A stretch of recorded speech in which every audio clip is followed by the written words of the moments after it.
Seguimos caminando a la luz de la carta primera del apóstol San Pedro. Cuando oímos esto de la carta de San Pedro, siempre en el pensamiento de todos están las cartas de San Pablo, que son 14 en el Nuevo Testamento, pero San Pedro también tiene 2 cartas, en cuyas cartas nos habla del bautismo. Es como una catequesis bautismal, como contemplamos ayer en la primera carta del apóstol San Pedro. Hoy realmente también San Pedro sigue insistiendo: habéis sido librados de la esclavitud del pecado, pero liberados no por algo efímero, liberados por un madero.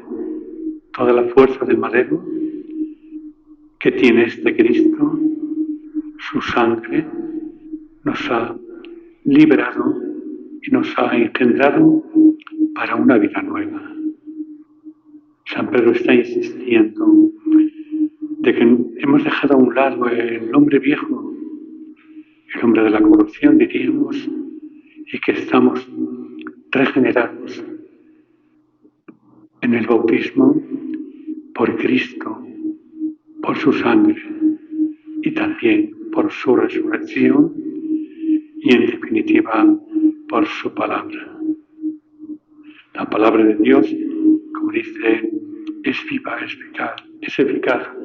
No es una semilla que se marchita, es la palabra de la vida. Y tenéis que amar esta palabra. En ella habéis sido regenerados para la vida, porque Cristo es la palabra de Dios. Es la transparencia de Dios. Por ese motivo, creo que esta carta de San Pedro es toda una evocación para plantearnos seriamente nuestro bautismo, para saber que hemos sido regenerados a una vida nueva. Y esa vida nueva conlleva el vivir en plenitud la palabra de la vida, que es Cristo el Señor. Ya sabéis que María es palabra viva de Cristo. Por eso siempre el amor a la Virgen nos debe impulsar a vivir con realismo la palabra de Cristo, a vivir a Cristo en nuestros corazones. Más San Pedro insiste: tenéis que amaros unos a otros, para que esta palabra de Dios no quede en vacío. Tenéis que amaros, lo dice el texto también. Habéis sido purificados vuestras almas por la obediencia a la verdad, hasta amaros unos a otros, dice, como hermanos. Amaos de corazón unos a otros con una entrega total. Por eso esta lectura de San Pedro es para reflexionar cada uno de nosotros. ¿Nos amamos de verdad de corazón? ¿O todo es una farsa? Y creo que esto es a lo que nos llama esta gran verdad que hemos escuchado en la carta del apóstol San Pedro. Amaos de corazón. Habéis sido regenerados a partir no de una semilla efímera, sino a partir de la gran semilla de la cruz y de un crucificado que es Cristo, que con su sangre nos ha redimido y nos ha sacado del hombre viejo. Pero esto conlleva el vivir plenamente el amor que brota de la palabra del Señor. Qué pena sentarse en una mesa de la Eucaristía y no creernos. Qué pena es que cuando salimos de la Eucaristía encendemos el fusil a ver a quién cazo yo hoy por mi maldad. Qué pena es que este sacramento de amor profundamente transformador de nuestras vidas le machaquemos con nuestros comentarios, con nuestras críticas, nada más terminar la misa. Claro está, la palabra de Dios me hace perder la paz. Claro está, porque la palabra de Dios pues, nos inquieta o nos debe inquietar, nos provoca, y tal vez el que escrutina esta palabra, el que explica esta palabra, me puede desconcertar. No, la paz no te la quita nadie, si no la tienes, si la tienes. Y si te la quitan es que no la tienes, por muchas razones. Por eso, hermanos, no olvidéis, el bautismo es la garantía de que Dios nos ha amado en Cristo, nos ha liberado del hombre viejo, de la corrupción, del hombre de Adán, el Adán antiguo, y nos ha regenerado por el nuevo Adán que es Cristo. El bautismo conlleva el amar la palabra, que la verdad de la palabra transforme nuestra vida. Y esa verdad de la palabra es Cristo el Señor. Siempre en la oración pedimos por Cristo Señor nuestro, porque Cristo es la transparencia de Dios, ese Dios que nos ha dado la vida, el amor, ese Dios que nos ha enviado a Cristo precisamente ¿para qué? Para que este Cristo nos purifique con su sangre y nos oriente con la verdad, con la buena nueva del Evangelio que es Cristo el Señor, la buena noticia para el hombre. Yo os invitaría hoy en esta realidad a que planteemos seriamente nuestro bautismo. ¿Cómo vivimos el bautismo? ¿Cómo vivimos la dimensión bautismal que es maravillosa? El compromiso para que seamos, como decimos en la unción, sacerdotes, profetas y reyes. ¿Cómo vivimos el bautismo en nuestra vida personal? Vivir el bautismo es ser creyentes de esta hora presente, pero seriamente, sin espectáculos baratos, ser creyentes de la verdad, del Evangelio de Jesús, la buena nueva que es Cristo. Y además, saber que somos creyentes no en solitario, caminamos junto a otros. Y es triste que al final de la vida perdamos toda esta grandeza de la Eucaristía por haber sido un torniquete para el corazón del hermano. Qué pena.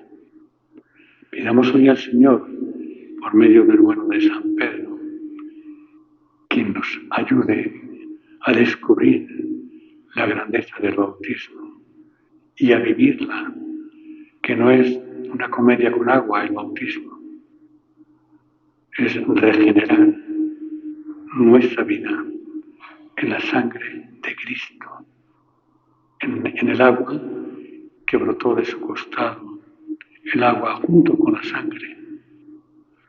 Entonces así, no podemos hacer una comunidad, una iglesia cismática, sin penitencia. No. Estamos llamados a ser gente buena, a no alterar la familia. Y por último, el Evangelio que hemos proclamado, que es un Evangelio donde nos expresa, en primer lugar, la realidad. Jesús va subiendo a Jerusalén.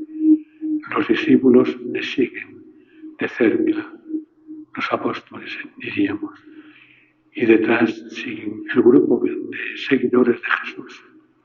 Y ante estas palabras del anuncio de la pasión, de lo que va a suceder, se sienten como unos los de cerca extrañados, los suyos, y los discípulos restantes que siguen sienten miedo. Y lo más importante es cómo Santiago y Juan, estos hermanos, que habían sido testigos de la resurrección de la hija de Jairo, que habían estado en la transfiguración, que habían estado en la oración, que iban a estar en la oración de Getsemaní. Estos dos hermanos, en algún evangelio aparece la madre, piden qué nos va a tocar a nosotros. Están buscando un puesto, pensando que Cristo en su reinado va a ser un reinado político espectacular. Y es cuando el Señor les dice, los demás se enfadan, que el puesto a la derecha o a la izquierda no le toca a él darle, sino su Padre, que Él les garantiza si son capaces de beber el cáliz que Él ha de beber. Creo que esto. Y esto pasa en la Iglesia. Nos gusta figurar, nos gusta todo esto. Fijaros bien, la figura del Padre Pío y de la Madre Teresa de Calcuta. Lucharon por figurar un puesto a la derecha o a la izquierda. Vivieron lo que hay que vivir para ser cristiano, el sufrimiento, la lucha, la cruz. Si no hay cruz, no hay resurrección. Esto es así. La cruz más pesada, menos pesada, pero tiene que haberla. Y en cambio, estos dos pobres hombres piden en este momento político, como los políticos, quién está a la derecha y a la izquierda, y el Señor les descubre la derecha y la izquierda en la persecución, en el servicio a los demás, en ser los últimos, no los primeros. Y esto pasa en la Iglesia. Yo tengo este nombramiento, tengo el otro, soy el obispo, soy este. No. Hemos hecho tal vez una Iglesia de mucha parafernalia, cuando la Iglesia, como San Francisco de Asís, como el Padre Pío, cuánto tuvo que sufrir y soportar para ser santo. Y la Madre Teresa, ¿cuál fue el triunfo de ella? Esos pobres que llevaban sus brazos. Y aquí en la Iglesia queremos ser la unión. Estamos acostumbrados tal vez a una Iglesia triunfalista, de grandes. Y a mí que me va a tocar por defender la figura de María. ¿Qué me va a tocar?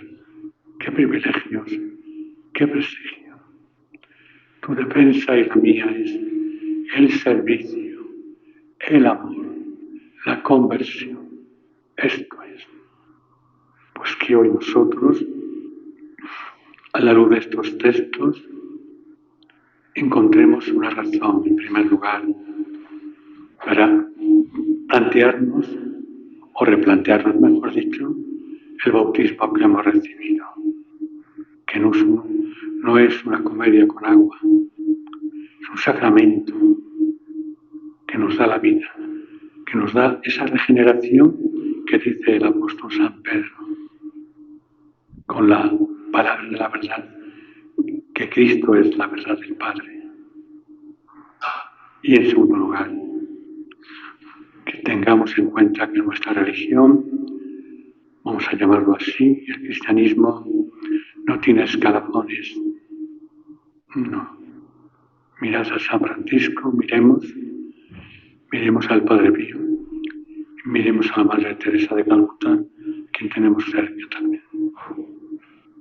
No es.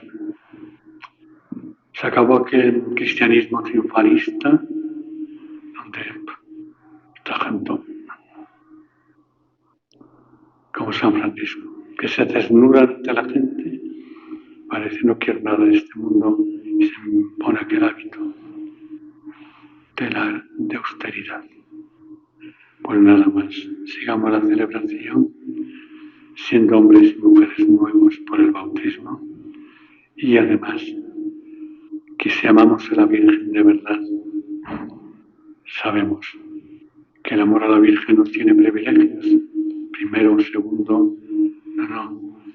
El amor a la Madre es ese hijo que constantemente está atento a ver si la Madre está bien y necesita una taza de café. Esto es, no es lo otro. Vamos ahora a orar todo.